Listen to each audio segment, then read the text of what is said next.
अस्सलामुअलैकुम साथियों, उम्मीद है आप सभी लोग खैरियत से होंगे। तो आज का जो टॉपिक है वो है वैक्यूम पंप। तो ये एक नया वैक्यूम पंप बुलाए हैं हम हमारे पास। इसके पहले भी ऑलरेडी 2-3 वैक्यूम पंप है, लेकिन हमें एक वैक्यूम पंप की और ज़रूरत थी, तो ये वैक्यूम पंप बुलाए हैं। और इसकी बात करेंगे अपन, कुछ थोड़ी बहुत बात करेंगे, ज़्यादा नहीं। तो ये DVM कंपनी का वैक्यूम पंप है। तो बेटा इसको खोलो जल्दी से। और इसका मॉडल नंबर यहाँ पे देख सकते हैं, ये जो है ना, ये जो है VP225, ये इसका मॉडल नंबर है। ये इसको खोल रहे हैं। तो वैक्यूम पंप जो होता है ना साथियों, ये एक्चुअली कैसा रहता है, आपको एक इसकी चीज़ बता रहा हूँ। सभी वैक्यूम पंप सेम होता है ना। ये आप अपने दिमाग में बात बिठा लीजिए कि सभी वैक्यूम पंप, ज़्यादातर जो होता है 80% वैक्यूम पंप सब एक ही होता है। ये इसका ऑयल का कंटेनर है, देख सकते हैं, एक ऑयल का कंटेनर मिला है। उसके बाद ये है, निकालो बेटा बाहर, इसको बाहर निकालिए, ठीक है। कार्टून को फेंक दो उधर। इसमें कार्टून होगा, एक मैनुअल रहता है, वो देख सकते हैं। ये एक इसका मैनुअल बुक रहता है, तो इसकी ज़रूरत नहीं है अपने को।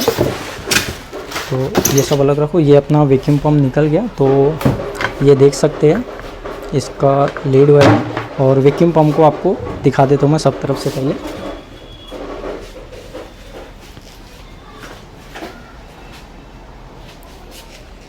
ये इसका गिलास है यहाँ पे, जहाँ से ऑयल का लेवल अपने को देखना पड़ता है। ये मिनिमम है और ये मैक्सिमम है, यानी कम से कम इतना रहना चाहिए, ज़्यादा से ज़्यादा इतना रहना चाहिए। और ये देख सकते हैं,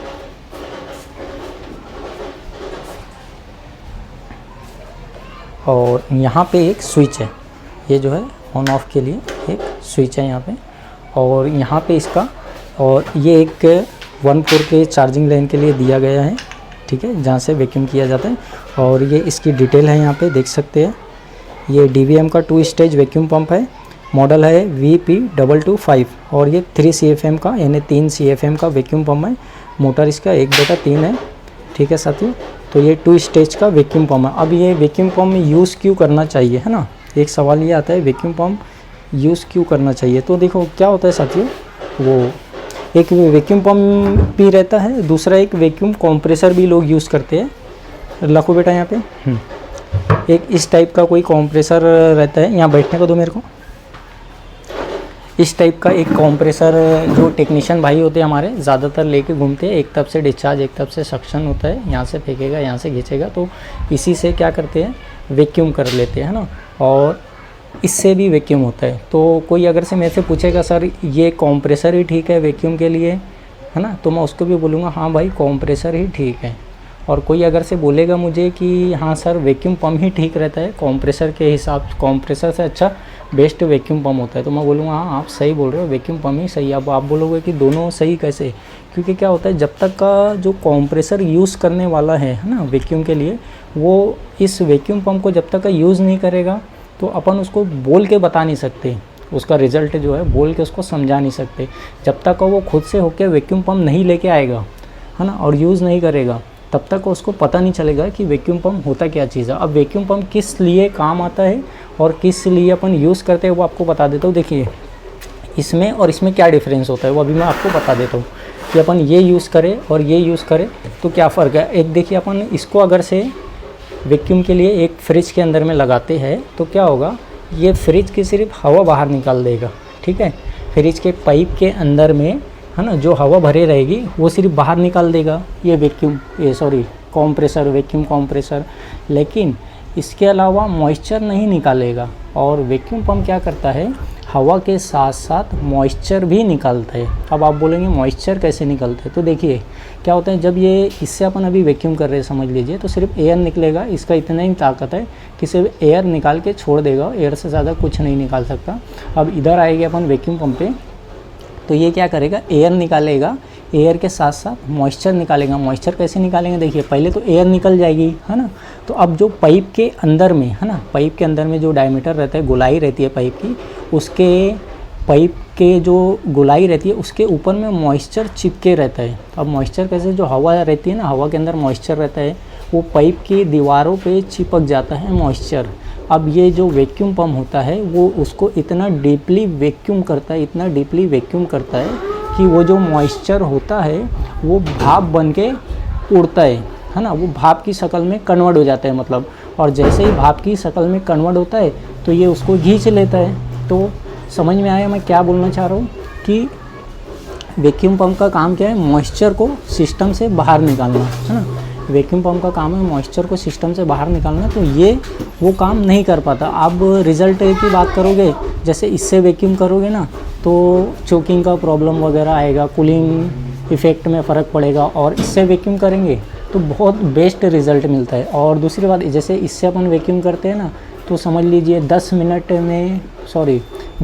में जैसे -10 जा रहा है, ठीक है, कितने मिनट में, 10 से 20 मिनट में, 15 मिनट में, 15 से 20 मिनट में -10 टेम्परेचर जाता है एक फ्रीज़र के अंदर में, फ्रिज के अंदर में।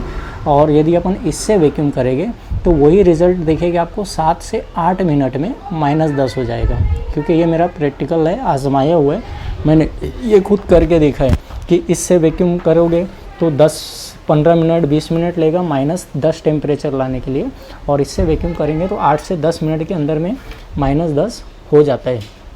तो ये एयर के साथ साथ मॉइस्चर को भी निकालता है, ठीक है। तो इसीलिए वैक्यूम पम्प यूज़ किया जाता है, और 2 स्टेज का ही वैक्यूम पम्प यूज़ करते हैं। और ज़्यादातर क्या होता है, वैक्यूम पम्प सब सेम होता है, मैं आपको बता रहा हूँ, वैक्यूम पम्प सब सेम होता है। जैसे ये DVM कंपनी ना, तो यहाँ पे कोई और भी नाम हो सकता है, क्योंकि हर कंपनी वैक्यूम पम्प नहीं बनाती।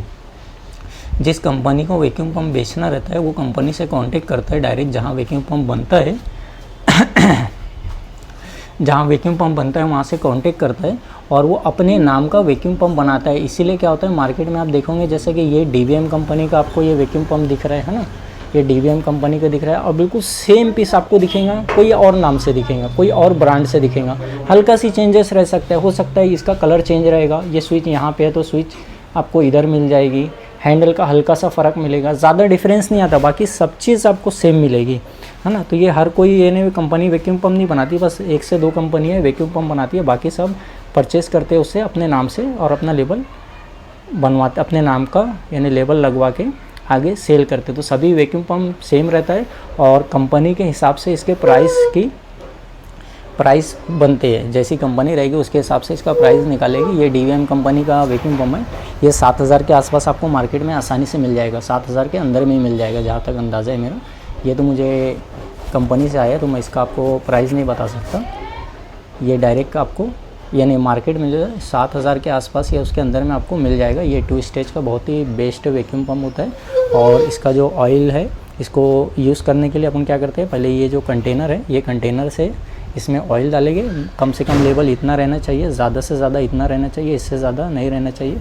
और 70 से 80 यानी मशीन को वैक्यूम होने के बाद में ऑयल इसको चेंज करना पड़ता है, ठीक है। 70 से 80 बार वैक्यूम हो गया है, लगा दिए, तो उसके बाद में ऑयल इसको चेंज करना पड़ता है। तो उम्मीद करता है साथियों आपको वैक्यूम पम्प का पता चल गया होगा, वैक्यूम पम्प क्यों यूज़ करते हैं और ये क्यों यूज़ करते हैं।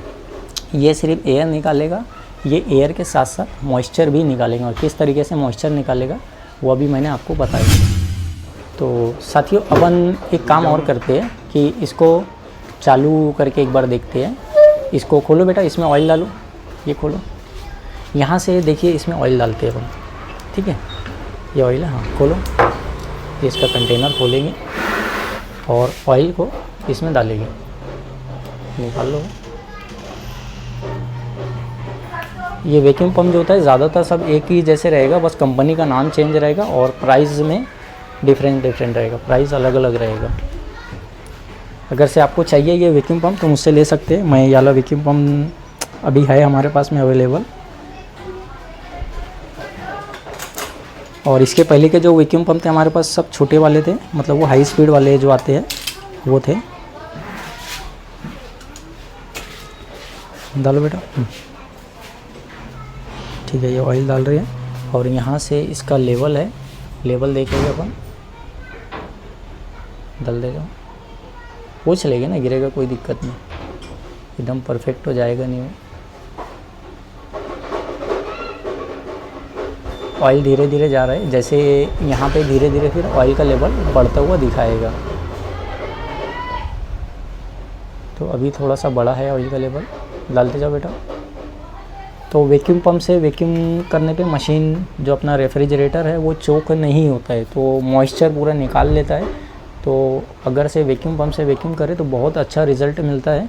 तो देखिए साथियों, इसका लेवल बढ़ गया है ना।